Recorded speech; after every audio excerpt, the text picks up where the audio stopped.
YouTube channel 555 Angel tarot card reading മലയാളത്തിലേക്ക് എല്ലാവർക്കും സ്വാഗതം. അപ്പോൾ ഇന്നലെ റീഡിംഗ് ഇടാനായിട്ട് പറ്റിയില്ല. എനിക്ക് കഫക്കെട്ടൊക്കെ കൂടിയിട്ട് തലവേദന അങ്ങനത്തെ കാര്യങ്ങളൊക്കെ ആയിപ്പോയി. അപ്പോൾ അതുകൊണ്ടാണ്. അപ്പോൾ റെസ്റ്റ് എടുക്കുമായിരുന്നു. അപ്പോൾ പേഴ്സണൽ റീഡിംഗ് കിട്ടാത്തവർ പേടിക്കേണ്ട ആവശ്യമില്ല, ഇന്ന് റീഡിംഗ് തരുന്നതായിരിക്കും. ഓക്കെ, അപ്പോൾ സ്ക്രീനിൽ കാണിക്കുന്നതാണ് പേഴ്സണൽ റീഡിങ്ങിൻ്റെ വാട്സപ്പ് നമ്പർ. അപ്പോൾ ഈ നമ്പറിൽ വാട്സപ്പിൽ മെസ്സേജ് ചെയ്ത് കഴിഞ്ഞാൽ പേഴ്സണൽ റീഡിങ്ങിൻ്റെ ഡീറ്റെയിൽസും കാര്യങ്ങളൊക്കെ അവിടെ പറയുന്നതായിരിക്കും. അപ്പോൾ നമുക്ക് ഇന്നത്തെ ടോപ്പിക്കിലേക്ക് പോകാം, ഒട്ടും വൈകിക്കാതെ തന്നെ. ഈ വ്യക്തിയുടെ മനസ്സിൻ്റെ ഭാരം താങ്ങാനാകുന്നില്ല. നിങ്ങളെ സ്വന്തമാക്കണമെന്ന ഉറച്ച തീരുമാനത്തിൽ നിന്നും ഈ വ്യക്തി എന്തിനു പിന്മാറിപ്പോയി? അതിൽ നിന്നും എന്തുകൊണ്ട് ഈ വ്യക്തി പിന്മാറിപ്പോയി? അപ്പോൾ ഇതാണ് നമ്മൾ ഇന്ന് നോക്കാനായിട്ട് പോകുന്ന എനർജി എന്ന് പറയുന്നത്. അപ്പോൾ തീർച്ചയായിട്ടും എന്താ പറയുക, നമ്മളിവിടെ എടുത്തിട്ടുള്ളത് 9 കാർഡ്സ് ആണ്. 9 കാർഡ്സ് ആണ് എടുത്തിട്ടുള്ളത്. അത് മാത്രമല്ല, അവസാനം കുറച്ച് ക്ലൂസും കൂടെ നമ്മൾ എടുക്കുന്നതായിരിക്കും. ഓക്കെ, അപ്പം നമുക്ക് ഓരോ എനർജി ആയിട്ട് നമുക്ക് നോക്കി തുടങ്ങാം. ഒട്ടും വൈകിക്കുന്നില്ല, മുഷിപ്പിക്കുന്നില്ല. ഓക്കെ ഓക്കെ അപ്പോൾ ഫസ്റ്റ് നോക്കാൻ പോകുന്ന എനർജി എന്ന് പറയുന്നത്, ഈ വ്യക്തി എന്തൊക്കെ തിരിച്ചറിവുകളാണ്, അല്ലെങ്കിൽ എന്തൊക്കെ തിരിച്ചറിവുകളാണ് ഈ പേഴ്സണ് ലഭിച്ചിട്ടുള്ളത് നിങ്ങളായിട്ടുള്ള ഈ ഒരു റിലേഷൻഷിപ്പിൽ നിന്നും. ഓക്കെ, അപ്പം നിങ്ങളായിട്ടുള്ള ഈ ഒരു പ്രണയബന്ധത്തിൽ നിന്നും ഈ വ്യക്തിക്ക് എന്തൊക്കെ തിരിച്ചറിവുകളാണ് വന്നിട്ടുള്ളത്, ഇതാണ് നമ്മൾ ഫസ്റ്റ് തന്നെ നോക്കാനായിട്ട് പോകുന്നത്. And this will be the first energy that we got today. Let us see the card. Heartache and loss ആണ് കിട്ടിയിട്ടുള്ളത്. അപ്പോൾ തീർച്ചയായിട്ടും ഇവിടെ നമ്പർ 3, ഇവിടെ ഒരു 3 എനർജീസ് അല്ലെങ്കിൽ എക്സ്ട്രാ ഒരു തേർഡ് പാർട്ടി സിറ്റുവേഷൻസ് ഒക്കെ നമുക്ക് കാണാനായിട്ട് പറ്റുന്നുണ്ട്. ഇപ്പോൾ നിങ്ങളായിട്ടുള്ള ഈ ഒരു റിലേഷൻഷിപ്പിൽ മുന്നോട്ട് പോയിക്കൊണ്ടിരുന്ന ഒരു പേഴ്സൺ ആണ് ഈ വ്യക്തി എങ്കിൽ പോലും നമുക്കിവിടെ കാണാൻ സാധിക്കുന്നത് വളരെയധികം ഈ പേഴ്സൺ എപ്പോഴേക്കോ നിങ്ങളിൽ നിന്നും വഴി മാറിപ്പോയതായിട്ട് നമുക്ക് കാണാൻ പറ്റുന്നുണ്ട്. അപ്പോൾ വഴി മാറിപ്പോവുക എന്ന് പറയുന്നത് തീർച്ചയായിട്ടും നിങ്ങളുടെ പ്രാധാന്യം അല്ലെങ്കിൽ നിങ്ങളുടെ സ്നേഹം മനസ്സിലാക്കാതെ വേറെ ഡയറക്ഷനിലേക്ക് പോവുക, വേറെ ആളെ സ്വീകരിക്കുക, അല്ലെങ്കിൽ വേറെ ആളുടെ ജീവിതത്തിലേക്ക് പോവുക, നുഴഞ്ഞു കയറി പോവുക, ഇതൊക്കെയാണ് നമുക്ക് കാണാൻ സാധിക്കുന്നത്. അപ്പോൾ എന്താന്ന് വെച്ച് കഴിഞ്ഞാൽ ഈ പേഴ്സൺ അറിഞ്ഞിട്ടുള്ള അല്ലെങ്കിൽ മനസ്സിലാക്കിയിട്ടുള്ള ആ ഒരു സത്യങ്ങൾ എന്തൊക്കെയാണെന്ന് വെച്ച് കഴിഞ്ഞാൽ, നിങ്ങളാണ് ഈ പേഴ്സന്റെ ഫൈനൽ ഡെസ്റ്റിനേഷൻ എന്നാണ് ഈ പേഴ്സൺ മനസ്സിലാക്കിയിട്ടുള്ളത്. അതായത് ഈ പേഴ്സൺ തിരിച്ചറിഞ്ഞ തിരിച്ചറിവുകളാണ്, ഈ പേഴ്സന്റെ ജീവിതത്തിലേക്ക് വന്നിട്ടുള്ള തിരിച്ചറിവുകളാണ്. അപ്പോൾ അതിൽ ആ ഒരു തിരിച്ചറിവുകളിൽ ഒന്നാണ് നിങ്ങളാണ് ഈ പേഴ്സന്റെ ഡെസ്റ്റിനേഷൻ എന്ന് പറയുന്നത്. ഓക്കെ, അപ്പോൾ ആ ഒരു ഫൈനൽ ഡെസ്റ്റിനേഷൻ എന്ന് പറയുന്നത് നിങ്ങളാണ് ഈ പേഴ്സന് വിധിക്കപ്പെട്ട വ്യക്തി. അതായത് ആ ഡെസ്റ്റിനിയിലുള്ളത്, ആ വിധിക്കപ്പെട്ട വ്യക്തി എന്ന് പറയുന്നത് നിങ്ങളാണ് എന്നുള്ള സത്യം ഈ പേഴ്സൺ മനസ്സിലാക്കുന്നുണ്ട്. അത് മാത്രമല്ല, ഈ ഒരു നഷ്ടബോധത്തിലാണ് ഈ പേഴ്സൺ. കാരണം തീർച്ചയായിട്ടും നിങ്ങളായിട്ട് സെപ്പറേറ്റഡ് ആയിട്ട് ഇരിക്കുന്നതാണ് നമുക്ക് കാണാൻ കഴിയുന്നത്. അപ്പൊ അതുകൊണ്ട് തന്നെ ഇവിടെ നല്ല രീതിയിൽ നഷ്ടബോധം ഈ വ്യക്തി അനുഭവിക്കുന്നുണ്ട് എന്നുള്ളത് നമുക്ക് കാണാൻ കഴിയുന്നു. അപ്പൊ അതുകൊണ്ട് തന്നെ ഈ ഒരു നഷ്ടബോധത്തിൽ ഇരിക്കുമ്പോൾ ഈ വ്യക്തി പല സത്യങ്ങളും മനസ്സിലാക്കുകയും പല കാര്യങ്ങളെ കുറിച്ച് റീതിങ്ക് ചെയ്യുകയും, അതായത് ആ സംഭവിച്ചു പോയ കാര്യങ്ങൾ തന്നെ പിന്നെയും ഓർത്തെടുക്കുകയും അതിൽ ആരുടെ ഭാഗത്താണ് തെറ്റെന്നും താൻ ചെയ്തത് ശരിയാണോ തെറ്റാണോ എന്നും നിങ്ങളുടെ മാനസികാവസ്ഥ എന്താണെന്നും ഇതൊക്കെയാണ് ഈ പേഴ്സൺ ഇപ്പോൾ ചിന്തിച്ചുകൊണ്ടിരിക്കുന്നത്. അത് മാത്രമല്ല, ഇമോഷൻസ് വളരെയധികം വന്നുകൊണ്ടിരിക്കുന്നതായിട്ട് കാണിക്കുന്നു.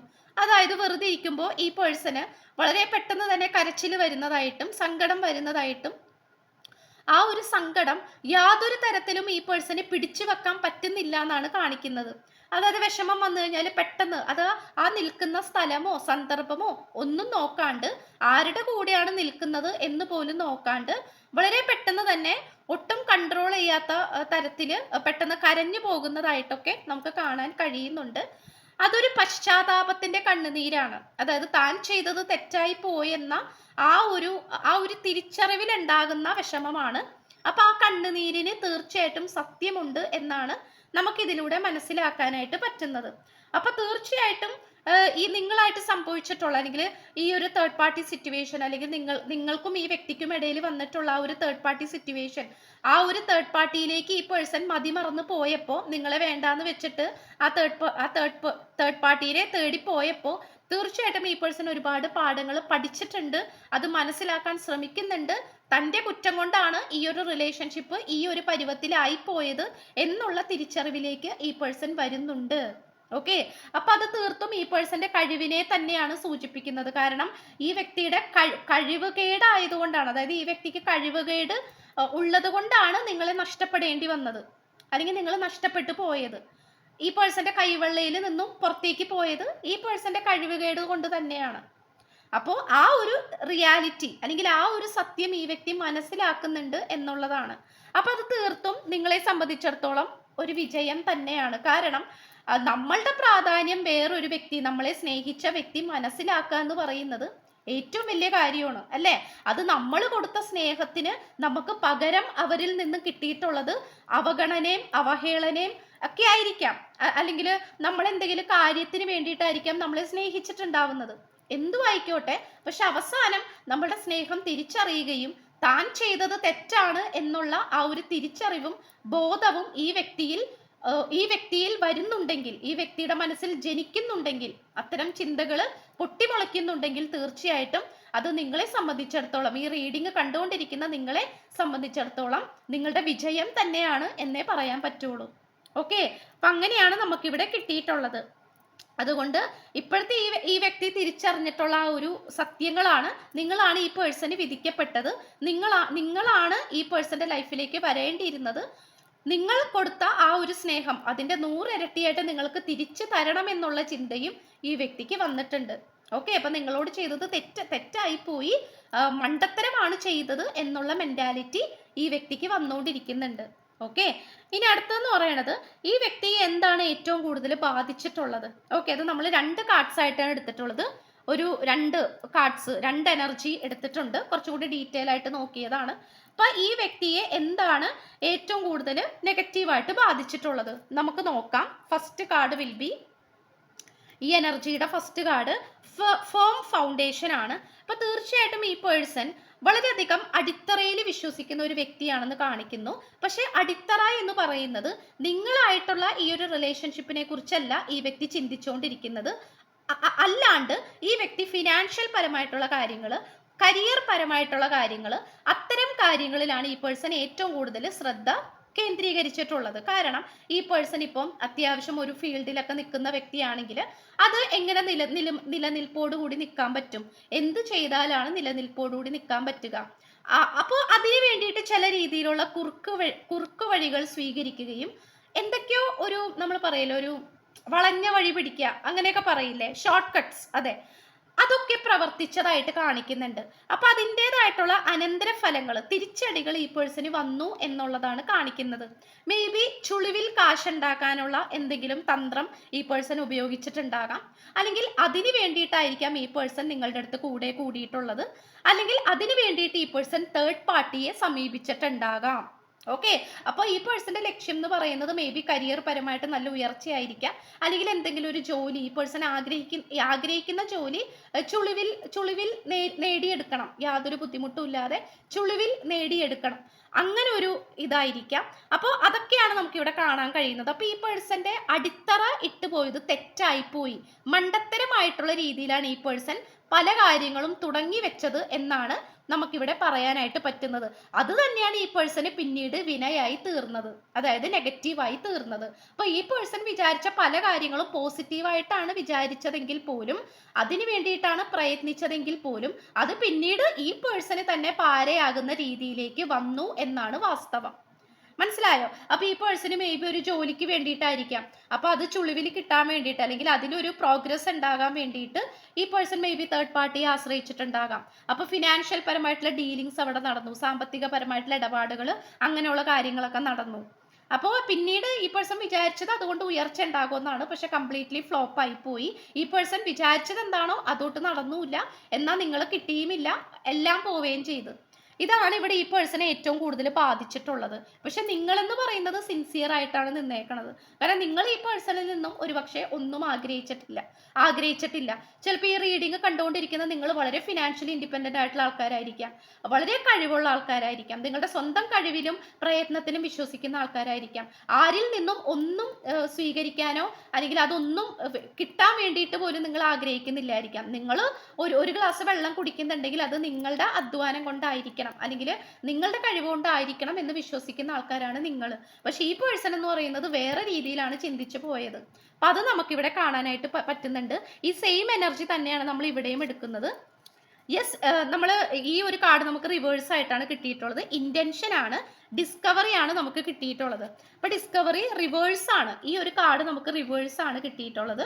അതായത് എക്സ്റ്റേണൽ ഇൻഫ്ലുവൻസസിനെയാണ് സൂചിപ്പിക്കുന്നത്. കാരണം ഈ പേഴ്സന്റെ ചുറ്റുപാട് നടക്കുന്ന കാര്യങ്ങളാണ് ഈ പേഴ്സണെ ഏറെ കൂടുതൽ തെറ്റുകളിലേക്ക് കൊണ്ടുപോയിട്ടുള്ളത്.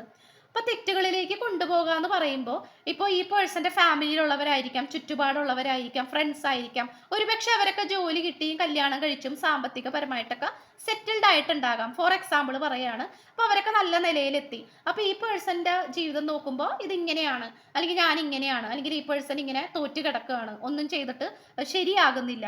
അപ്പൊ നല്ല രീതിയിൽ ചിലപ്പോൾ വീട്ടിൽ നിന്ന് പോലും, സ്വന്തം അച്ഛന്റെയും അമ്മയുടെയും അടുത്ത് നിന്ന് പോലും ഈ പേഴ്സന് മോശമായിട്ടുള്ള പെരുമാറ്റവും അവസ്ഥകളും ആയിരിക്കാം ഉണ്ടായിട്ടുണ്ടാവുന്നത്. ഓക്കെ, അല്ലെങ്കിൽ വീട്ടിലുള്ളവർ വില കൊടുക്കുന്നില്ല, എവിടെ ചെന്നാലും കളിയാക്കലുകളും പുച്ഛവും മാത്രം. അപ്പോൾ ആ ഒരു അവസ്ഥയും കൂടി നമുക്ക് ഇവിടെ കാണാനായിട്ട് പറ്റുന്നുണ്ട്. ഓക്കെ, അപ്പൊ നെഗറ്റീവ് ആയിട്ടുള്ള കാര്യങ്ങളാണ് നമുക്കിവിടെ കാണാൻ കഴിയുന്നത്. ഇപ്പൊ നിങ്ങൾക്ക് ചുറ്റിനും ചിലപ്പോൾ അത്യാവശ്യം പോസിറ്റീവ് ആയിരിക്കാം, പക്ഷെ ഈ വ്യക്തിയുടെ ചുറ്റിനും നമുക്കൊരു നെഗറ്റീവ് ആയിട്ടുള്ള സിറ്റുവേഷൻ ആണ് കാണാനായിട്ട് പറ്റുന്നത്. ഓക്കെ, അപ്പോൾ ഈ പേഴ്സൺ അങ്ങനെ പല രീതിയിലും ഈ പേഴ്സണെ തെറ്റുകൾ ചെയ്യാൻ പ്രേരിപ്പിച്ചു, അല്ലെങ്കിൽ കുറുക്കു വഴിയിലൂടെ എന്തൊക്കെയോ നേടിയെടുക്കാം എന്നുള്ള ചിന്തകൾ ഈ വ്യക്തിയിലേക്ക് വന്നു എന്നുള്ളതാണ് കാണിക്കുന്നത്. അത് മാത്രമല്ല കുറച്ച് മടിയേക്കുള്ള കൂട്ടത്തിലാണ് ഈ പേഴ്സൺ. അപ്പൊ അതുകൊണ്ട് ഈ വ്യക്തിക്ക് ടാലന്റ് ഉണ്ട്, ഈ വ്യക്തിക്ക് കഴിവുകളുണ്ട്, ഇല്ലാന്ന് നമുക്ക് പറയാൻ പറ്റില്ല. നല്ല രീതിയിൽ കഴിവുള്ള ആളാണ്. പക്ഷേ അതിന്റെ മാഹാത്മ്യം, സ്വന്തമായിട്ടുള്ള ഒരു കഴിവിനെ വിശ്വസിക്കാനോ അതിനു വേണ്ടിയിട്ട് പ്രയത്നിക്കാനോ ഈ പേഴ്സൺ തയ്യാറല്ല. എല്ലാം പെട്ടെന്ന് കിട്ടണം, വേഗം കിട്ടണം, കുറുക്കുവഴിയിലൂടെ കിട്ടണം. അപ്പൊ അങ്ങനെ പോയി അവസാനം പണി കിട്ടി. ഇതാണ് എനിക്കിവിടെ കാണാനായിട്ട് പറ്റുന്നത്. ആ സെയിം എനർജിയാണ് നമ്മൾ 2 കാർഡ്സ് ആയിട്ട് എടുത്തിട്ടുള്ളത്. അത് ഏകദേശം സെയിം എനർജി ആയിട്ടാണ് വന്നിട്ടുള്ളത്. ഓക്കെ, അപ്പൊ അതുകൊണ്ട് എന്തോ വാശി കയറി, അല്ലെങ്കിൽ വാശി കയറിയിട്ട് എന്തൊക്കെയോ കാണിച്ചു കൂട്ടി, പക്ഷെ അത് മണ്ടത്തരമായി പോയി. മനസ്സിലായോ? അതാണ് നമുക്കിവിടെ കാണാനായിട്ട് പറ്റുന്നത്. ആൻഡ് ഓൾസോ ഈ വ്യക്തിക്ക് നിങ്ങളോടുള്ള ഉറച്ചു നിൽക്കുന്ന ഫീലിങ്സ് എന്താണ്? അതായത് എന്തൊക്കെ സംഭവിച്ചാലും, എവിടെയൊക്കെ പോയാലും, ആരൊക്കെ വന്നാലും നിങ്ങളോട് ഇപ്പോൾ ഉള്ള ഒരു ഫീലിങ്സ്, അല്ലെങ്കിൽ എപ്പോഴും നിങ്ങളെക്കുറിച്ച് ഓർക്കുമ്പോൾ ഈ വ്യക്തിയുടെ മനസ്സിലേക്ക് വരുന്ന ഫീലിങ്സ് എന്താണ്? യെസ്, കമ്മിറ്റ്മെന്റ് ആണ്. ആൾക്കൊരിക്കലും നിങ്ങളെ വിട്ട് പിരിയാൻ പറ്റില്ല. എന്തായാലും കാര്യം തേർഡ് പാർട്ടി വന്നു, പല സിറ്റുവേഷൻസ് വന്നു, പ്രശ്നങ്ങൾ വന്നു, പക്ഷെ നിങ്ങളോടുള്ള ആ ഒരു സ്നേഹം, അറ്റാച്ച്മെന്റ്, അത് നമുക്കിവിടെ കാണാൻ പറ്റുന്നുണ്ട്. പക്ഷെ നിങ്ങളുടെ അടുത്തേക്ക് വരണം, അല്ലെങ്കിൽ നിങ്ങളുടെ മുന്നിൽ എന്തോ വലിയ ആളായിട്ട് കാണിക്കണം, എന്തൊക്കെയോ ആയിട്ട്, എന്തൊക്കെയോ വലിയ സംഭവമായിട്ട് നിങ്ങളുടെ മുന്നിൽ വലുതാക്കി കാണിക്കണം. മനസ്സിലായോ? എന്തോ വലിയ ആളായിട്ട് കാണിക്കണം. ഓക്കെ, അതാണ് ഈ പേഴ്സൺ ഉദ്ദേശിച്ചത്. അത് മേ ബി വലിയ വീടായിരിക്കാം, കാറായിരിക്കാം, അല്ലെങ്കിൽ മറ്റെന്തെങ്കിലും കാര്യങ്ങളായിരിക്കാം. അപ്പോൾ എന്തൊക്കെയോ കാര്യങ്ങളിൽ നിങ്ങൾക്ക് മുന്നിൽ വലിയ ആളായിട്ട് നിൽക്കണം, ദെൻ നിങ്ങളെ കല്യാണം കഴിക്കണം, അല്ലെങ്കിൽ നിങ്ങളെ പ്രപ്പോസ് ചെയ്യണം. ഇതൊക്കെയാണ് ഈ പേഴ്സന്റെ ഉദ്ദേശം. ഈ ഒരു ഉദ്ദേശം തന്നെയാണ് നമുക്ക് ഇപ്പോഴും കാണാൻ പറ്റുന്നത്. ഓക്കെ, പക്ഷേ ഇവിടെ അത് ഈ പേഴ്സൺ തെരഞ്ഞെടുത്ത വഴി തെറ്റായി പോയി. അതാണ് എനിക്കിവിടെ വീണ്ടും പറയാൻ പറ്റുന്നത്. സോ നിങ്ങളുടെ എനർജി ജീവിതകാലം മുഴുവനും ഈ പേഴ്സൺ ആഗ്രഹിക്കുന്നുണ്ട്. ലൈഫ് ലോങ് എനർജി തന്നെയാണ് ഈ പേഴ്സൺ ആഗ്രഹിക്കുന്നത്. ഓക്കെ, ലൈഫ് ലോങ് എനർജി തന്നെയാണ് ഈ പേഴ്സൺ ആഗ്രഹിക്കുന്നത്. നിങ്ങളുടെ സാന്നിധ്യം ആഗ്രഹിക്കുന്നുണ്ട്. അത് പെട്ടെന്നൊന്നും നിങ്ങളെ വിട്ടുകളയാനൊന്നും ഈ പേഴ്സണിന് പറ്റില്ല. ഇപ്പോൾ ഒരുപക്ഷെ നിങ്ങളെ നിങ്ങളെ അകറ്റി നിർത്തുന്നുണ്ടാകാം, അല്ലെങ്കിൽ നിങ്ങളോട് മര്യാദക്ക് സംസാരിക്കുന്നില്ലായിരിക്കാം, സത്യസന്ധമായിട്ടുള്ള ഫീലിങ്സും വികാരങ്ങളും നിങ്ങളുടെ അടുത്ത് കാണിക്കുന്നില്ലായിരിക്കാം. അപ്പൊ അതൊക്കെ നമുക്കിവിടെ കാണാൻ പറ്റുന്നുണ്ട്. പക്ഷെ എങ്കിൽ പോലും ഈ വ്യക്തിയുടെ മനസ്സിൽ ഒരു വിവാഹത്തെക്കുറിച്ച്, അല്ലെങ്കിൽ ഒരുമിച്ചുള്ള ഒരു ജീവിതം എന്നൊക്കെ പറയുമ്പോൾ അത് തീർത്തും നിങ്ങളെക്കുറിച്ച് തന്നെയുള്ള ചിന്തകൾ, അല്ലെങ്കിൽ നിങ്ങളെയാണ് ആ സ്ഥാനത്ത് ഈ പേഴ്സൺ കാണുന്നത് എന്നോ ആ ഒരു സിറ്റുവേഷൻ ആണ് നമുക്കിവിടെ കിട്ടിയിട്ടുള്ളത്. ഓക്കെ, അപ്പോൾ മുഴുവനായിട്ടും മറന്നു കളഞ്ഞിട്ടൊന്നുമില്ല. ആളുടെ മനസ്സിൽ നിങ്ങൾക്കുള്ള ഒരു സ്ഥാനമുണ്ട്, അല്ലെങ്കിൽ നിങ്ങളെക്കുറിച്ച് ചിന്തിക്കുന്നുണ്ട്. പക്ഷെ അത് എന്താ പറയുക, വളരെ പെട്ടെന്ന് തന്നെ നിങ്ങളുടെ അടുത്തേക്ക് വരാൻ പറ്റില്ല എന്നാണ് ഈ പേഴ്സൺ പറയുന്നത്. ഓക്കെ, ആൻഡ് ഓൾസോ ഈ പേഴ്സൻ്റെ ഇപ്പോഴത്തെ നിലപാട് എന്താണ് എന്നുള്ളത് നോക്കാം. ഇപ്പോഴത്തെ നിലപാട് എന്താണ്? യെസ്, വിക്ടിം മെൻറ്റാലിറ്റി ആണ്. ഇത് കോൺഷ്യസ്നെസ് ആണ് കിട്ടിയിട്ടുള്ളത്, മനസാക്ഷിയുടെ ആ ഒരു എനർജിയാണ്. Victim mentality, we got this card as reverse. നമുക്കിത് റിവേഴ്സ് ഫോമിലാണ് കിട്ടിയിട്ടുള്ളത്. അപ്പം തീർച്ചയായിട്ടും ഈ പേഴ്സൺ അറിയാം ഈ വ്യക്തിയാണ് തെറ്റുകൾ ചെയ്തിട്ടുള്ളത്, ഈ വ്യക്തിയാണ് തെറ്റുകാരൻ. നിങ്ങളോട് ചെയ്തത് പച്ച മലയാളത്തിൽ പറയുകയാണെങ്കിൽ തെറ്റാണ്, മനസ്സിലായോ? അങ്ങനെ തന്നെയാണ്. അപ്പോൾ അത് ഈ പേഴ്സൺ മനസ്സിലാക്കുന്നുണ്ട് എന്നുള്ളതാണ്. അത് മാത്രമല്ല, ഈ വ്യക്തിക്ക് ചിലവരുടെ കൺട്രോളിൽ നിന്നും പുറത്തേക്ക് കടക്കേണ്ട ആവശ്യകതയുണ്ട്, മനസ്സിലായോ?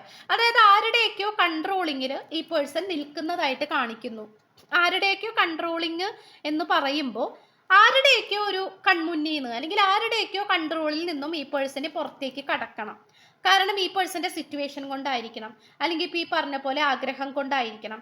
ഈ വ്യക്തി ആരെയൊക്കെയോ സമീപിച്ചിട്ടുള്ളതായിട്ട് കാണിക്കുന്നുണ്ട്. സമീപിക്കുക എന്ന് പറയുമ്പോൾ ഈ പേഴ്സൺ ഹെൽപ്പിന് വേണ്ടിയിട്ടായിരിക്കണം, സഹായത്തിന് വേണ്ടിയിട്ടായിരിക്കണം. അപ്പം അങ്ങനെ സമീപിച്ചിട്ടുള്ളതായിട്ടൊക്കെ കാണിക്കുന്നുണ്ട്. അപ്പോൾ അങ്ങനെ ചിലവരുടെ എനർജിയും കൂടി നമുക്ക് ഇതിൽ നിന്ന് കിട്ടുന്നുണ്ട്. അപ്പോൾ അവരുടെ ആ ഒരു കംപ്ലീറ്റ് ആയിട്ടുള്ള കൺട്രോളിങ്ങിൽ നിന്നും ഈ വ്യക്തിക്ക് പുറത്തേക്ക് കടന്നു വന്നാൽ മാത്രമേ നിങ്ങളെ സ്വന്തമാക്കാനോ അല്ലെങ്കിൽ നിങ്ങൾ മാത്രം എന്നുള്ള ചിന്തയിലേക്ക് വരാനായിട്ട് പറ്റുള്ളൂ, മനസ്സിലായോ? അതായത് കംപ്ലീറ്റ്ലി ഈ പേഴ്സൺ ഫ്രീ ആകണം. ഫ്രീ ആയിട്ടില്ല എന്നാണ് കാണിക്കുന്നത്, ഫ്രീ ആകണം എന്നാണ് ഈ പേഴ്സൺ മനസ്സിൽ വിചാരിക്കുന്നത്. അപ്പോൾ ഈ പേഴ്സൻ്റെ ഇപ്പോഴത്തെ നിലപാടാണ് നമ്മൾ നോക്കിയിട്ടുള്ളത്. അപ്പം നിലപാട് നോക്കുകയാണെങ്കിൽ എന്താണ്, അടച്ചു പൂട്ടപ്പെട്ട ഒരു എനർജി ആയിരുന്നു. പക്ഷെ ആ ഒരു ചങ്ങലകളെ എല്ലാം പൊട്ടിച്ചെറിഞ്ഞ് അതിൽ നിന്നും പുറത്തേക്ക് കടക്കണം എന്നാണ് ഈ പേഴ്സൺ ആഗ്രഹിക്കുന്നത്. ഓക്കെ, അപ്പൊ അത് തീർച്ചയായിട്ടും രക്ഷപ്പെടണം എന്നുള്ള ചിന്തയ്ക്ക് ഈ വ്യക്തിയുടെ മനസ്സിൽ വന്നിട്ടുണ്ട്. അപ്പൊ അത് നമുക്ക് പറഞ്ഞറിയിക്കാതിരിക്കാൻ പറ്റില്ല. രക്ഷപ്പെടണം, ചെയ്തത് തെറ്റാണ്, അഴുക്ക് പിടിച്ച ജീവിതം തുടച്ച് വൃത്തിയാക്കണം, പല തെറ്റുകളും തിരിച്ചറിയണം, ഏറ്റു പറയണം, മാപ്പ് പറയണം, ഇതൊക്കെ ഈ പേഴ്സൺ ഉണ്ട്, മനസ്സിലായോ? അപ്പൊ സ്വന്തം തെറ്റുകൾ മനസ്സിലാക്കുക എന്ന് പറയുന്നത് തന്നെ ഏറ്റവും വലിയ കാര്യമാണ്, അല്ലെ? ഒരു മനുഷ്യനെ സംബന്ധിച്ചിടത്തോളം ഏറ്റവും വലിയ കാര്യമാണ്. അപ്പോൾ അത് ഈ പേഴ്സണ് വരുന്നുണ്ട്. ഓക്കെ, അല്ലെങ്കിൽ അങ്ങനത്തെ ഒരു ചിന്താഗതി ഈ പേഴ്സണ് വരുന്നുണ്ട്. അപ്പോൾ ആ തേർഡ് പാർട്ടി സിറ്റുവേഷൻ ആണെങ്കിൽ പോലും ആ തേർഡ് പാർട്ടിയിൽ നിന്നും തീർച്ചയായിട്ടും ഈ പേഴ്സൺ പുറത്തേക്ക് കടക്കാനുള്ള ശ്രമങ്ങൾ നടത്തി തുടങ്ങിയിരിക്കുന്നു. അത് തന്നെയാണ് കാണിക്കുന്നത്. ഓക്കെ, അപ്പോൾ ഇത്രയാണ്. അപ്പോൾ പവർ വീണ്ടെടുക്കുക എന്നുള്ളതാണ്. കാരണം ഈ പേഴ്സണ് ഓരോ മനുഷ്യർക്കും അവരുടേതായിട്ടുള്ള പവർ ഉണ്ട്, അല്ലേ? മാനസികവും ശാരീരികവുമായിട്ടുള്ള ആ ഒരു സ്ട്രെങ്ത് ഉണ്ട്. അതെല്ലാം തേർഡ് പാർട്ടിയുടെ അടുത്ത് വന്നപ്പോൾ അതെല്ലാം നഷ്ടപ്പെട്ടു പോയി. അപ്പോൾ അതെല്ലാം തിരിച്ചെടുത്തുകൊണ്ടിരിക്കുന്ന ഒരു സിറ്റുവേഷൻ ആയിട്ടാണ് കാണിക്കുന്നത്. ഓക്കെ, അതാണ് നമുക്കിവിടെ കാണാൻ കഴിയുന്നത്. ഇനി നിങ്ങളുടെ നിലപാട് എന്താണ് എന്നുള്ളത് നോക്കാം. അതായത് ഈ റീഡിങ് കണ്ടുകൊണ്ടിരിക്കുന്ന നിങ്ങളുടെ എനർജി, നിങ്ങളുടെ മനസ്സ് എന്താണ്? ഇന്റൻഷൻ നോക്കുകയാണെങ്കിൽ പ്ലേയിങ് ഇറ്റ് സേഫ് ആണ് കാണിക്കുന്നത്. നിങ്ങൾക്കറിയാം ഇത് ഇങ്ങനെയൊക്കെ ആവുമെന്ന്. അതായത് ഈ ഒരു സിറ്റുവേഷൻ ഇങ്ങനെയൊക്കെ ആകുള്ളൂ. മേ ബി തേർഡ് പാർട്ടീനെ കുറിച്ചിട്ട് നിങ്ങൾ അറിഞ്ഞിട്ടുണ്ടാകാം, നിങ്ങൾക്ക് കൃത്യമായിട്ടുള്ള ഇൻഫോർമേഷൻ നിങ്ങൾക്ക് കിട്ടിയിട്ടുണ്ടാകാം, ആരെങ്കിലും വഴി കിട്ടിയിട്ടുണ്ടാകാം, അല്ലെങ്കിൽ നിങ്ങൾ സ്വയം അറിഞ്ഞിട്ടുണ്ടാകാം. അപ്പം നിങ്ങൾക്കറിയാം ഇത് എവിടെ ചെന്ന് അവസാനിക്കും, ഇതെങ്ങനെയാണ് ഇനി അവസാനിക്കാൻ പോണത്, ഇനി എങ്ങനെയാണ് ഈ പേഴ്സൺ പാഠങ്ങൾ പഠിക്കാൻ പോണത്, ഈ പേഴ്സൺ ഇനി എന്ത് പണിയാണ് കിട്ടാൻ പോണത്, ഇതെല്ലാം നിങ്ങൾക്കറിയാം. ഓക്കെ, കാരണം തേർഡ് പാർട്ടീനെ കുറിച്ച് കൃത്യമായിട്ടുള്ള അറിവ് നിങ്ങൾക്കുണ്ട്. അതില്ല എന്ന് പറയാൻ പറ്റില്ല, കൃത്യമായിട്ടുള്ള അറിവ് നിങ്ങൾക്കുണ്ട്. അതുകൊണ്ട് തന്നെ നിങ്ങൾ നിശബ്ദമായിട്ട് മാറി നിന്നുകൊണ്ട് ഈ പേഴ്സണെ ഒബ്സർവ് ചെയ്തുകൊണ്ടിരിക്കുകയാണെന്നാണ് കാണിക്കുന്നത്. അത് സോഷ്യൽ മീഡിയസിലൂടെയാണെങ്കിലും നേരിട്ടാണെങ്കിലും മറ്റുള്ളവർ പറഞ്ഞറിയുകയാണെങ്കിലും നിങ്ങൾ ഈ പേഴ്സണെ കുറിച്ചുള്ള എല്ലാ വിശദാംശങ്ങളും അറിയുന്നുണ്ട്. ആൻഡ് ഓൾസോ നിങ്ങൾക്കറിയാം ഇത് ഇങ്ങനെ നടക്കുള്ളൂ, ഇങ്ങനെ സംഭവിക്കുള്ളൂ എന്ന് നിങ്ങൾക്കറിയാം. അതുകൊണ്ട് നിങ്ങൾ സ്വയമായിട്ട് മാറിക്കൊടുത്തതാണ്. ഓക്കെ, ഞാൻ പോണേണ്, ഓക്കെ എനിക്ക് വേണ്ട, ശരി എന്ന് പറഞ്ഞിട്ട് നിങ്ങൾ ഓക്കെ ഫൈൻ ബൈ എന്ന് പറഞ്ഞിട്ട് നിങ്ങൾ മാറിക്കൊടുത്തതായിട്ടാണ് കാണിക്കുന്നത്. ആൻഡ് ഓൾസോ നിങ്ങൾക്കിപ്പോൾ വേറൊന്നുമില്ലെങ്കിലും ഒരു കാര്യം നിങ്ങൾക്കുണ്ട്, അതെന്താന്ന് വെച്ചാൽ സമാധാനം. അത് മാത്രമല്ല സംതൃപ്തി. കാരണം ഈ ഒരു റിലേഷൻഷിപ്പിൽ തെറ്റുകൾ ചെയ്തത് നിങ്ങളല്ല. അതുകൊണ്ട് നിങ്ങൾക്ക് സമാധാനമായിട്ട് കിടന്നുറങ്ങാൻ പറ്റുന്നുണ്ട്, മനസ്സിന് സമാധാനമുണ്ട്. പിന്നെ ഒരു ചെറിയൊരു പ്രശ്നം എന്താണെന്ന് വെച്ചാൽ ഈ പേഴ്സൺ നിങ്ങളുടെ അടുത്തേക്ക് വരുന്നില്ല എന്നുള്ളൊരു അസ്വസ്ഥത. പക്ഷെ അതും നിങ്ങൾ മനസ്സിലാക്കുന്നത്, നിങ്ങൾ ആശ്വസിക്കുന്നത് ഈ പേഴ്സൺ എല്ലാ സത്യങ്ങളും അറിയട്ടെ, എല്ലാവരുടെ തനി രൂപം അറിയട്ടെ, അതിനുശേഷം മാത്രം എന്നെ തേടി വന്നാൽ മതി. ആ ഒരു മെൻറ്റാലിറ്റിയിലാണ് നിങ്ങൾ നിൽക്കുന്നത്. അപ്പം നിങ്ങളുടെ ആ ഒരു ഇൻറ്റൻഷൻ എന്ന് പറയുന്നത് അത്രയും വലുതാണ്. ഓക്കെ, അപ്പം അതുകൊണ്ട് നിങ്ങൾ നിശബ്ദമായിട്ടിരുന്നു കൊണ്ട് നിങ്ങൾ ആരുമായിട്ട് യുദ്ധം ചെയ്യാനോ തല്ലുപിടിക്കാനോ വാക്ക് തർക്കത്തിന് നിൽക്കാനോ ഒന്നിനുമില്ല. എന്നെ വെറുതെ വിട്ടേക്ക്, ഞാനൊരു പാവമാണ്, എൻ്റെ അടുത്ത് ഞാൻ അറിയിക്കപ്പെട്ട അല്ലെങ്കിൽ എൻ്റെ സ്നേഹം അത് സമയമാകുമ്പോൾ വന്നോളും എന്നുള്ള ആ ഒരു മനസ്സുറപ്പിലാണ് നിങ്ങൾ നിൽക്കുന്നത്. അതുമാത്രമല്ല, നിങ്ങൾ ഈ പേഴ്സണെ നല്ല രീതിയിൽ വാച്ച് ചെയ്യുന്നുണ്ട്, ഒബ്സർവ് ചെയ്യുന്നുണ്ട്. ഓക്കെ, ആൻഡ് ഓൾസോ ഈ വ്യക്തി എങ്ങനെയാണ് നിങ്ങളെ കാണുന്നത് എന്ന് നമുക്ക് നോക്കാം. ഈ പേഴ്സൺ എങ്ങനെയാണ് നിങ്ങളെ കാണുന്നത്? Yes, people energy the loving woman ആണ്. ആൻഡ് ലവിങ് വുമൺ എന്ന് പറയുന്നത് ഒരു പട്ടി ഒരു ഡോഗ് കിടന്ന് ഉറങ്ങുന്നുണ്ട് അതിൻ്റെ മടിയിൽ, ആ പെണ്ണിൻ്റെ മടിയിൽ. At the same time we can say the fruits, അല്ലെ, ഫ്രൂട്ട്സ് ഒരു നറിഷിങ് ആണ്. അതായത് and also she is very happy, look at her face. അതായത് നമുക്കിവിടെ കാണാൻ സാധിക്കുന്നത് വളരെ ലവബിൾ ആയിട്ടുള്ളൊരു വ്യക്തികളാണ് നിങ്ങൾ. ഓക്കെ, ഈ റീഡിങ് കണ്ടുകൊണ്ടിരിക്കുന്ന നിങ്ങൾക്ക് ആരോടും ദേഷ്യമില്ല, ആരോടും പരാതിയില്ല, നിങ്ങളെ ഉപദ്രവിച്ചവരോട് പോലും നിങ്ങൾക്കൊന്നുമില്ല.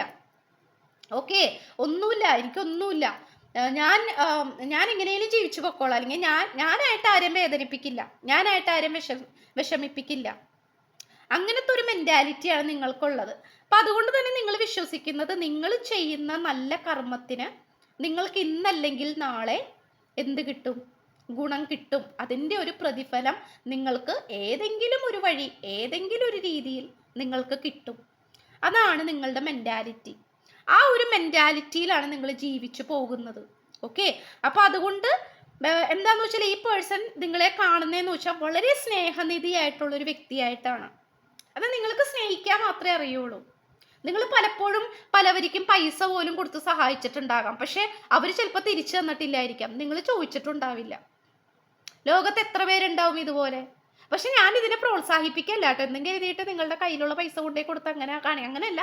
ബട്ട് നിങ്ങൾക്ക് അങ്ങനെ ഒരു മെൻറ്റാലിറ്റി ഉണ്ട്. ചിലപ്പോൾ നിങ്ങളുടെ ഫാമിലി നോക്കിയിട്ടുള്ളത് നിങ്ങളായിരിക്കാം കുടുംബം നോക്കുന്നത്, പച്ച മലയാളത്തിൽ പറയുകയാണെങ്കിൽ. ചിലപ്പോൾ പാരൻസിന്റെ ഭാഗത്ത് നിന്ന് പോലും നിങ്ങൾക്കൊരു അംഗീകാരം കിട്ടിയിട്ടുണ്ടാവില്ല. ബട്ട് നിങ്ങൾ നിങ്ങളുടെ കർമ്മം ചെയ്തുകൊണ്ടിരിക്കുകയാണ്, റൈറ്റ്? അപ്പോൾ അത് നല്ലൊരു എനർജി ആയിട്ട് കാണിക്കുന്നു. അല്ലെങ്കിൽ അങ്ങനെയൊക്കെ ആകണമെങ്കിൽ അത് വേറൊരു ക്വാളിറ്റിയാണ്. ഓക്കെ, അങ്ങനെയാണ് ഈ പേഴ്സൺ നിങ്ങളെ നോക്കി കാണുന്നത്. പക്ഷെ അങ്ങനെ തന്നെയാണ് നിങ്ങൾ. ഓക്കെ, അപ്പം അത് നമുക്ക് പറയാൻ പറ്റും. ആൻഡ് ഓൾസോ യൂണിവേഴ്സ് എന്താണ് ഈ ഒരു എനർജീനെ കുറിച്ച് പറയാൻ ആഗ്രഹിക്കുന്നത്, അല്ലെങ്കിൽ ഈ ഒരു റിലേഷൻഷിപ്പിനെ കുറിച്ചിട്ട് യൂണിവേഴ്സ് എന്താണ് നിങ്ങളുടെ അടുത്ത്? യെസ്, വൈൽഡ് വിൻഡ്സ് ആണ്. അപ്പം തീർച്ചയായിട്ടും കൊടുങ്കാറ്റിന് ശേഷമുള്ള ശാന്തതയെയാണ് സൂചിപ്പിക്കുന്നത്. ഓക്കെ, അപ്പൊ കൊടുങ്കാറ്റിന് ശേഷമുള്ള ശാന്തത. അപ്പൊ ഇപ്പൊ കൊടുങ്കാറ്റാണ്, അല്ലെങ്കിൽ ഇപ്പൊ കുറച്ച് ഭീതി നിറഞ്ഞിട്ടുള്ള ഒരു സിറ്റുവേഷൻ ആണ്, പക്ഷെ അവിടെയും നിങ്ങൾ കൂളായിട്ടിരിക്കുകയാണ്. ഓക്കെ, അപ്പൊ തീർച്ചയായിട്ടും കൊടുങ്കാറ്റിന് ശേഷം ഒരു ശാന്തത ഉണ്ടാകും. വെയിറ്റ് ഫോർ ദാറ്റ് മൂമെന്റ് എന്നാണ് യൂണിവേഴ്സ് പറയുന്നത്. ആൻഡ് ലെറ്റ് സി എന്തൊക്കെയാണ് പ്രിക്വേഷൻസ് നിങ്ങൾ എടുക്കേണ്ടത്, സൊല്യൂഷൻസ് എന്താണ്, അല്ലെങ്കിൽ എന്തൊക്കെ കാര്യങ്ങളാണ് നിങ്ങൾ ശ്രദ്ധിക്കേണ്ടത് നമുക്ക് നോക്കാം. ലാസ്റ്റ് ക്വാർട്ടർ അത് ചന്ദ്രന്റെ അവസാന പാദമാണ് കിട്ടിയിട്ടുള്ളത്. വിർഗോ എനർജിയാണ്, എർത്ത് എനർജിയാണ്. അറ്റൻഡ് ടു ദ ഡീറ്റെയിൽസ് എന്നാണ് പറയുന്നത്. അപ്പോൾ തീർച്ചയായിട്ടും നിങ്ങൾ വൈറ്റ് ഡ്രസ്സൊക്കെ ഇടുന്നത് നല്ലതാണ്, വെള്ള ഡ്രസ്സൊക്കെ ഇടുന്നത് നല്ലതാണ്. വെള്ള ഡ്രസ്സൊക്കെ ഇട്ടിട്ട് നിങ്ങൾ യോഗ, സൂര്യ നമസ്കാരം ഒക്കെ ചെയ്യുന്നത് നല്ലതാണ്. ഓക്കെ, വെള്ള ഡ്രസ്സ് അത് നല്ലതാണെന്ന് കാണിക്കുന്നു. അത് മാത്രമല്ല നിങ്ങളുടെ എന്താ പറയുക, ഇപ്പം ഡിവോട്ടീസ്, അതായത് ഇപ്പം അമ്പലം, പള്ളി അങ്ങനെയൊക്കെ പോകുമ്പോൾ വൈറ്റ് ഡ്രസ്സൊക്കെ ഇടുന്നത് വളരെ ഐശ്വര്യപ്രദമായിട്ട് കാണിക്കുന്നു. അത് മാത്രമല്ല നിങ്ങളിലേക്ക് ഭാഗ്യം അട്രാക്റ്റ് ചെയ്യാനൊക്കെ വെള്ള ഉടുപ്പ് നല്ലതായിട്ട് കാണിക്കുന്നു. ഓക്കെ, കർപ്പൂരം കത്തിച്ചു വെക്കുന്നതൊക്കെ നല്ലതാണ്. ഓക്കെ, കർപ്പൂരം കത്തിച്ചു വെക്കുന്നതൊക്കെ നല്ലതാണ്. അത് മാത്രമല്ല വെള്ളപ്പായസം ഒക്കെ ദൈവത്തിന് നിവേദിക്കുന്നത് നല്ലതാണ്. ഗണപതിക്കോ അല്ലെങ്കിൽ ലക്ഷ്മി ദേവിക്കോ. ഇപ്പം നിങ്ങളുടെ വീട്ടിൽ നിങ്ങളങ്ങനെ ചെറുതായിട്ടൊക്കെ പൂജ ചെയ്യുന്ന ഭജിക്കുകയും ഒക്കെ ചെയ്യുന്ന ആൾക്കാരാണെങ്കിൽ നിങ്ങൾക്ക് വെള്ള നിറമുള്ള, മനസ്സിലായോ? വെള്ള നിറം എന്ന് പറയുമ്പോൾ വെള്ള പായസം അല്ലെങ്കിൽ വെള്ളച്ചോറ്, ഇതൊക്കെ ഒന്ന് ചോറ് വെള്ള കളർ തന്നെയാണ്, എന്നാൽ അത് നിവേദിക്കുന്നത് നല്ലതാണ് ദൈവത്തിന്, ഗണപതിക്കോ അല്ലെങ്കിൽ ലക്ഷ്മി ദേവിക്കോ. ഓക്കെ, അത് നല്ലതായിട്ട് കാണിക്കുന്നു. അത് മാത്രമല്ല നമുക്കിവിടെ കാണാൻ സാധിക്കുന്ന കർപ്പൂരമൊക്കെ കത്തിച്ചു വെക്കുന്നത് നല്ലതാണ്. നിങ്ങൾക്കൊരു നെഗറ്റീവായിട്ടൊക്കെ തോന്നിക്കുകയാണെങ്കിൽ പെട്ടെന്ന് പോസിറ്റീവ് ആകണം. നിങ്ങൾ അങ്ങനെ തോന്നിക്കുകയാണെങ്കിൽ നിങ്ങൾ ഇരിക്കുന്ന സ്ഥലത്ത് കർപ്പൂരം എന്നും കരുതിയിട്ട് റൂമിൽ മറ്റേ കർട്ടൻ ഒക്കെ ഉള്ള സ്ഥലത്തൊക്കെ കൊണ്ടുപോയി കർപ്പൂരം കത്തിച്ചു വെച്ചിട്ട് എന്താ തീയൊക്കെ പിടിപ്പിച്ചിട്ട് അത് യൂട്യൂബിൽ കണ്ടിട്ട് ചെയ്താണെന്ന് പറഞ്ഞിട്ട് നമ്മുടെ തലയിൽ കൊണ്ടേ വെക്കരുത്. അങ്ങനെയൊന്നും ചെയ്യരുത്. അതായത് സേഫ് ആയിട്ടുള്ള സ്ഥലത്ത് കത്തിച്ചു വെക്കാം. ഇപ്പോൾ പൂജാമുറിയിലാണെങ്കിൽ കുഴപ്പമില്ല, അല്ലെങ്കിൽ നിങ്ങൾ സിറ്റ് ഔട്ടിൽ ഇരിക്കുകയാണെങ്കിലും വരാന്തയിൽ ഇരിക്കുകയാണെങ്കിലും അവിടെ കത്തിച്ചു വെച്ചിട്ടൊക്കെ ജസ്റ്റ് ഒന്ന് ഇരിക്കുന്നതൊക്കെ നല്ലതാണ്. പെട്ടെന്ന് നിങ്ങൾക്കൊന്ന് നിങ്ങളുടെ നെഗറ്റീവ് എനർജീസ് പുഷ് ഔട്ട് ചെയ്യാനും പെട്ടെന്ന് ഒരു പോസിറ്റിവിറ്റി വരാനൊക്കെ സഹായിക്കും. ഓക്കെ, അത് മാത്രമല്ല പേടിയുള്ള കാര്യങ്ങളെ മറികടക്കാനാണ് പറയുന്നത്. നിങ്ങൾക്ക് പേടിയുള്ള എന്തെങ്കിലും കാര്യങ്ങളുണ്ടെങ്കിൽ അതൊന്ന് ചെയ്ത് നോക്കുക, അതിനെ മറികടക്കാനായിട്ട് നോക്കണം. ഓക്കെ, ഇപ്പോൾ ഫോർ എക്സാമ്പിൾ ഇപ്പം ഒറ്റയ്ക്ക് കിടക്കാൻ പേടിയാണെങ്കിൽ ഒറ്റയ്ക്ക് കിടന്ന് നോക്കാം. അല്ലെങ്കിൽ ഇപ്പോൾ ഡ്രൈവിംഗ് ചെയ്യാൻ പേടിയാണെങ്കിൽ ജസ്റ്റ് ഒന്ന് ട്രൈ ചെയ്യുക. കാരണം ആ പേടിയുള്ള കാര്യം എന്താണോ അതിനെ മറികടക്കാനാണ് യൂണിവേഴ്സ് പറയുന്നത്. ഓക്കെ, കാരണം നിങ്ങൾക്ക് അതിനുള്ള എനർജി വന്നു തുടങ്ങി എന്നാണ് കാണിക്കുന്നത്. അപ്പം അങ്ങനെ പല കാര്യങ്ങളും ഇവിടെ പറഞ്ഞിട്ടുണ്ട്. എന്തോ അത് വൈറ്റ് കളറൊക്കെ ഭയങ്കര വെള്ള ഡ്രസ്സൊക്കെ ഇട്ടിട്ട് നിങ്ങൾ സൂര്യ നമസ്കാരമൊക്കെ ചെയ്യുന്നത് വളരെയധികം നല്ലതാണെന്ന് കാണിക്കുന്നു. അത് മാത്രമല്ല നിങ്ങളുടെ കഴിവുകൾ ഒരു പേപ്പറിൽ എഴുതിയിട്ട് അതെപ്പോഴും നിങ്ങൾ വായിക്കുന്നത് നല്ലതാണ്. നിങ്ങളുടെ കഴിവുകൾ, പോരായ്മകളല്ല, നിങ്ങളുടെ കഴിവുകൾ ഒരു വെള്ള പേപ്പറിൽ എഴുതിയിട്ട് അതെപ്പോഴും ഇങ്ങനെ വായിച്ചിട്ട് യൂണിവേഴ്സിനോട് നന്ദി പറയുന്നത് വളരെ നല്ലതാണെന്നാണ് കാണിക്കുന്നത്. ഓക്കെ, എന്താണെന്നറിയില്ല, അതൊക്കെ വളരെ പോസിറ്റീവായിട്ട് കാണിക്കുന്നു. പിന്നെ കർപ്പൂരം കത്തണത് അത് ദയവ് ചെയ്തിട്ട് അത് മണ്ടത്തരം ആയിട്ടുള്ള രീതിയിലൊന്നും ചെയ്യരുത്. വലുതും പറയാൻ തന്നെ നമുക്ക് പേടിയാണ്. കാരണം ചിലവരൊക്കെ ചെയ്തിട്ട് രേവതി ചേച്ചി പറഞ്ഞു അങ്ങനെ ചെയ്യാനായിട്ട്, അതുകൊണ്ട് ഞാൻ അങ്ങനെ ചെയ്തു, അങ്ങനെ വന്ന് പറയരുത്. ഓക്കെ, കർപ്പൂരം കത്തിച്ചോളൂ, പക്ഷെ സേഫ് ആയിട്ടുള്ള സ്ഥലത്തൊക്കെ കത്തിക്കാം. ഓക്കെ, 2008 കിട്ടിയിട്ടുണ്ട്. മേ ബി അത് ബർത്ത് ഇയർ ആയിരിക്കാം. അല്ലെങ്കിൽ സംതിങ് എന്തോ ഒരു സ്പെഷ്യാലിറ്റി നിങ്ങൾക്ക് ഉണ്ടാകാം. 2005 ഉണ്ടായിട്ടുണ്ടാകാം. പൈസസ് കിട്ടിയിട്ടുണ്ട്, അതൊരു സോഡിയക് സൈൻ ആണ്. കുറച്ച് ക്ലൂസ് എടുത്തിട്ടുള്ളൂ, ബിക്കോസ് ഇപ്പം തന്നെ കുറേ ലെങ്തായി. 19 തീയതി കിട്ടിയിട്ടുണ്ട്. 1980 മേ ബി നിങ്ങളുടെ ജനന വർഷമായിരിക്കാം. അക്യൂറിയസ് എനർജി കിട്ടിയിട്ടുണ്ട്. സാജിറ്റേറിയസ് കിട്ടിയിട്ടുണ്ട്. നമ്പർ 4 കിട്ടിയിട്ടുണ്ട്. എൻ്റെ തൊണ്ട കുറച്ച് അടപ്പുണ്ട്, അതാണ് ഇടയ്ക്കിടയ്ക്ക് സൗണ്ട് ഇങ്ങനെ ഇതായി പോണത്. 13 തീയതി കിട്ടിയിട്ടുണ്ട്. യെസ്, ദെൻ 3 തീയതി, 11 തീയതി, 27 തീയതി, 5 തീയതി. ഇത്രയും തീയതികളാണ് നമുക്കിന്ന് ഏറ്റവും കൂടുതൽ കിട്ടിയിട്ടുള്ളത്. അപ്പം ഇത്രയാണ് നമുക്ക് ലഭിച്ചിട്ടുള്ളത്. അപ്പോൾ ചാനൽ ആദ്യമായിട്ട് കാണുന്നവരാണെങ്കിൽ ഉറപ്പായിട്ട് സബ്സ്ക്രൈബ് ചെയ്യണം. സബ്സ്ക്രൈബ് ചെയ്യാതെയാണ് മിക്കവരും കാണുന്നത്. ഒന്ന് സബ്സ്ക്രൈബ് ചെയ്ത് സപ്പോർട്ട് ചെയ്യണം. അതുപോലെ ഈ വീഡിയോ ഇഷ്ടപ്പെട്ട് കഴിഞ്ഞാൽ ഉറപ്പായിട്ട് ലൈക്ക് ചെയ്യുക. നിങ്ങൾക്കറിയാവുന്ന ആൾക്കാരിലോട്ടൊക്കെ മാക്സിമം ഷെയർ ചെയ്യുക. അവർക്കും കൂടി ഒരു ഗൈഡൻസ് ആയിക്കോട്ടെ, അല്ലേ? ഇതുപോലെ ഗൈഡൻസ് കിട്ടാതെ നടക്കുന്ന ഒരുപാട് ആൾക്കാരുണ്ട്. അപ്പോൾ അവർക്കും നിങ്ങളൊരു നിമിത്തമാകട്ടെ. അപ്പോൾ അതിൻ്റെ ഒരു പ്രതിഫലം യൂണിവേഴ്സ് നിങ്ങൾക്ക് തരും. ഓക്കെ, അപ്പോൾ അങ്ങനെ ആവട്ടെ. പിന്നെ നിങ്ങളുടെ കമൻറ്റുകൾ പറയാം, കമൻറ്റ് ബോക്സിൽ പറയാം അഭിപ്രായങ്ങൾ. താങ്ക് യു 555 എന്ന് എഴുതുക. ദെൻ ഇത്രേ ഉള്ളൂ. സോ പുതിയൊരു വീഡിയോ ഇട്ട് വരുമ്പോഴത്തേക്കും ബൈ.